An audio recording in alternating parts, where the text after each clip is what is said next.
Welcome to GuideKid. In this video, I'm gonna show you how to clear Instagram search suggestions completely. So first of all, just go on the search bar and here click on see all. After that, click on clear all and here click on clear all. As you can see, your search history is completely deleted right over here, but you'll have to follow some more steps.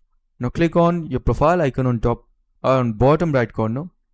Now go on top right corner, click on these three lines. Scroll down to the bottom until you see this option, content preferences, under what you see. Click on it. Click on reset suggested content and after that click on next and click on reset suggested content. Okay.